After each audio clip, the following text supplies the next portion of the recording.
a good boy, you know. And they say, well, he's teaching the other students to worship Vishnu. And Hiranyakashipu was like, Vishnu? You know, Vishnu is my enemy. How has the enemy perverted my son?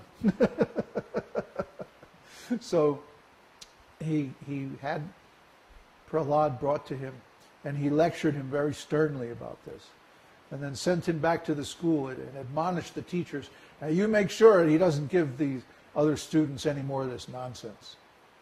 See? So the demons always react very strongly, very violently, when someone begins to teach this ancient science of God consciousness. So that's one reason why we're very cautious about who we allow into our association. See, we don't want political type people in our intimate group. We want to keep this teaching safe for the future. So anyway, Prahlad, of course, didn't stop preaching. He, in fact, increased his preaching. And, of course, it eventually came down to a showdown between the father and the son. So Hiranyakashipu tried so many different ways to convince his son to become a demon, become a good little demon, like your dad. Huh? But, of course, nothing worked, because once you know the truth, you can't go back. Huh? Once you know, you can't give up what you know. You can't erase what you've realized and go back to being ignorant. It's not possible. So nothing that Hiranyakashipu did to Prahlad had any effect.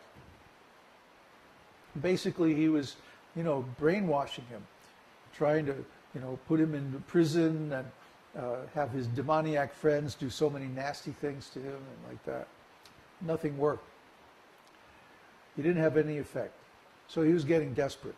What am I going to do with this kid, And he brought Prahlad to him and said, okay, this is it. You've got to give up this God consciousness, this Vishnu worship. This is terrible. It's really bad. But Prahlad just started preaching to his own father. His father asked him, where do you get the power to resist my coercion? And Prahlad said, well, from the same place you get your power, Father, from Vishnu, from God. And he became livid. Where is this God? Show me this God. He's hidden himself in the hearts of his devotees, and he won't come out and fight me. Huh? Is he here? Is he there? Well, Father, he's everywhere, says Prahlad.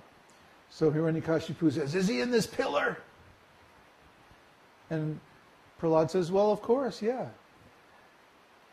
And Hiranyakashipu pulls out his big sword, and says, all right, I'm going to kill him. And he strikes the pillar, breaks it. And out of the pillar leaps... show the camera.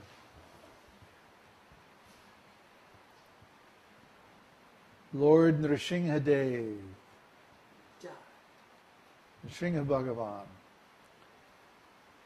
Nṛsimha is a contraction of Nara-Simha.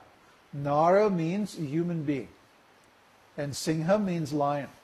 So this form is a combination of a human being and lion form. It's a wonderful form. Unprecedented. Huh? No one has ever seen such a form in this world or any other world. And he leaped out of the pillar, fought with Hiranyakashipu for a little while. Then, at the junction of night and day, he took Hiranyakashipu on his lap and basically sort of took him apart. Just like a lion does with some game. Huh? So, in this way, Lord Nṛsiṁhadeva preserved the benedictions of Lord Brahma. Because Lord Brahma had given Hiranyakashipu the benediction, you will not be killed in the day or night. So, Lord Nṛsiṁhadeva killed Hiranyakashipu just at the junction of day and night, just in the evening. And he also gave him benediction that you will not be killed by man or beast or demigod or demon.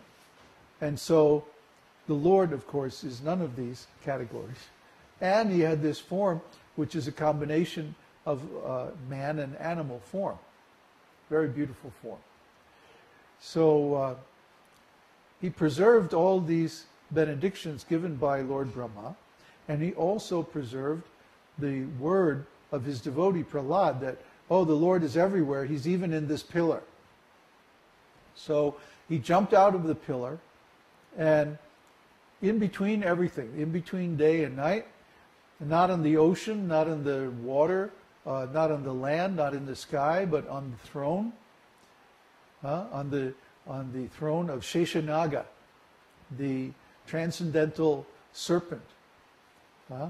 He kills Hiranyakashipu not with any weapon, or not with an incantation, or not with any other normal way of killing, but by his transcendental fingernails.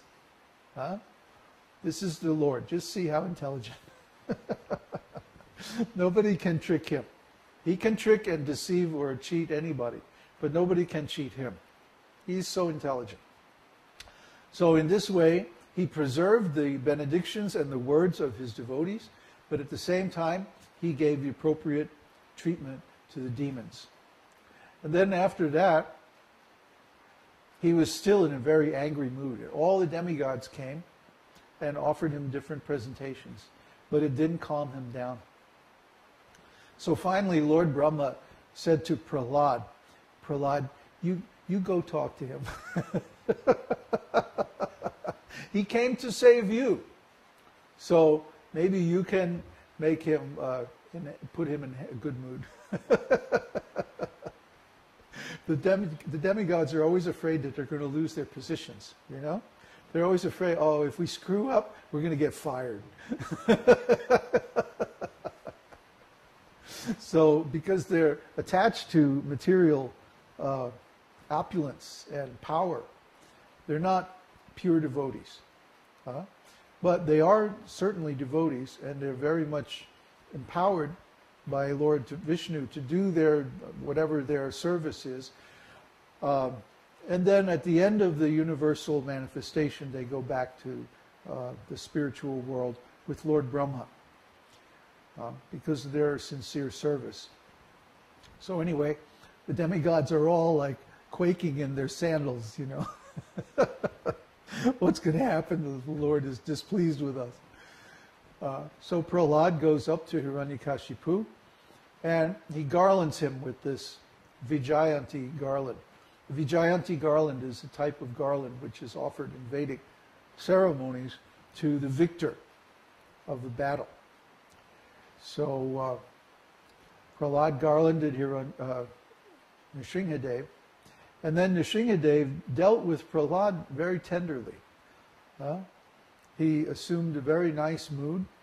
He became peaceful. He became pleased, and he offered Prahlad any benediction that he wanted, meaning anything in the material world. And Prahlad, his response was, actually, I don't want any benediction. And then the Lord insisted, no, you must take benediction. And Prahlad said, oh no, please don't create any illusion. I know who you are. You can't fool me. The devotee can always see the Lord and understand his purpose. Even when the Lord makes some pretense, some slight illusion, just to test his devotee, then the devotee very easily passes the test. And he says he sees the deeper purpose, the real purpose of the Lord. And he says, I know why you incarnate in this material world. Paritranaya sadhunam, vinashaya chadushkritam, to protect your devotees and annihilate the demons and miscreants of this world. That's why you come to this material world. I know that. So, I know you're not here to give any material benediction, and I don't want any material benediction. I just want your devotional service. If you insist that you have to grant some benediction, then I ask that you please save my father Please give him liberation. So then the Lord explained that because you are a pure devotee, your family for 10 generations in past and future is automatically liberated. You see? So by doing devotional service and by attaining liberation ourselves, we are doing the best service for our families. Sometimes our family members object. Why are you engaging in devotional service? Why aren't you, climbing the ranks of the corporate hierarchy and making some nice materialistic progress? Well, we don't care about materialistic progress. We care about spiritual progress, because if we make spiritual progress, our material needs are automatically taken care of. This is our experience.